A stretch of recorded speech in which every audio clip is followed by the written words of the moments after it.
We stole a fill directly from Bruce Springsteen Yeah. on our song. Shamelessly ripped it off. Shamelessly. That's the fill from Thunder Road's first song on Born to Run. It goes,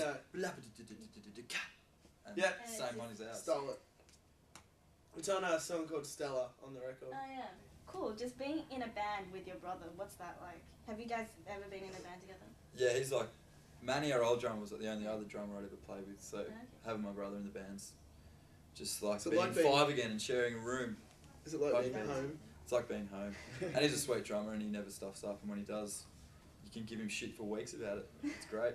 And on tour, anything that you've learned from, the big bands that you've toured with? We learned from She Had to, you got to do it your best every night, which is really important. 100%, even if you're playing to 5 people, 110%. And that's a hard lesson to implement, but one you got to learn.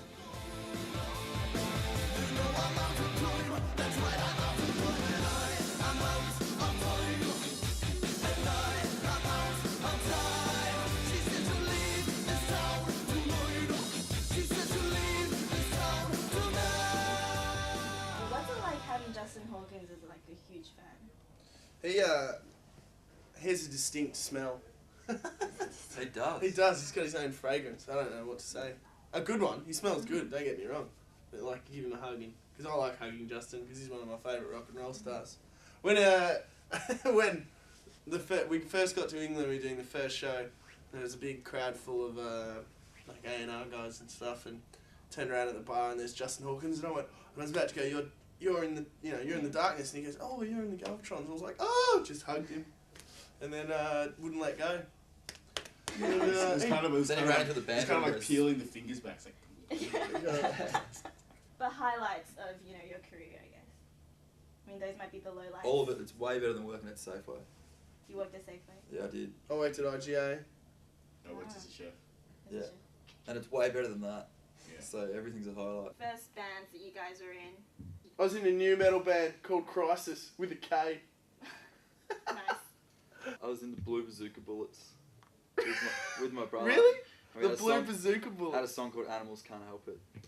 'Cause animals can't help it. Do you want to sing Drinking at Lenny's? Oh yeah, I'm in another band called Slippery and Wet, which is pedophile techno. What were you in? No, first band was called Kissinger, who then went through many name changes. Give us a couple. After Kissinger was The Big Bad. I like Kissinger better. Go back to that. But what was it like then, playing, your 4th show for the Warner showcase? Yeah, showcase. Yeah, that was terrifying because the night before we'd done a show and Parisi come, and Parisi is the guy who signed us, and he signed a whole bunch of other people. We sucked. And all that gear exploded because we were running on a very unstable platform, and that was terrifying. So the next day we had to play the showcase, and Parisi was like, "Boys, you better bring it today," and we did. But the first song, on the record is like, we're here to save the world. If you don't... Would you like me to discuss that? Yeah, please. Sure. Well, and I have answered this question a lot.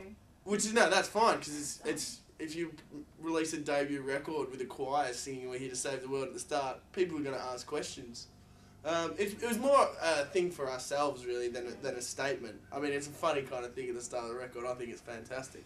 But, it's more of a thing like, when we were like, 2 months into the recording process, and we're like, should we add this extra guitar solo, even though there's already a guitar solo? And you think, there's a choir at the start of the record singing "We're Here to Save the World." So I was like, yeah, we'll put it in. So it was just kind of a benchmark for us, just to remember you're making this ridiculous record, so push it to the limits. And the last song on the record is also a pretty epic, grandiose kind of thing. And you actually said something about how you and Gamma were just disappearing up your asses. Yeah, disappearing up our asses. We sure were.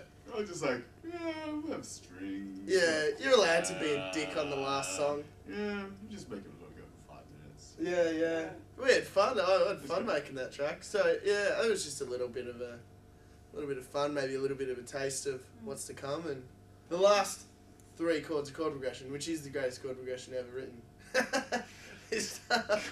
There's some big. Yeah, it's the first 3 chords of the next record, which is called Symphony. Symphony. So are you guys actually working on the next record now before the first one's released? Oh, I am. You? I might start soon. Probably this weekend. Probably, yeah. Maybe this weekend might get started. Any Cool. last words about the album? It's Good. a very cool album. Yeah, it's Out rad. on July the 3rd. It's called Laser Graffiti. It is called Laser Graffiti, and we had a great time making it. Hope you have a great time listening to it. This is Condor. This is Gamma. Hi. Hello. I'm Johnny Mole. Johnny Galvatron of the Galvatrons. Thank you. Chabra. Ah, thank you. That was rad.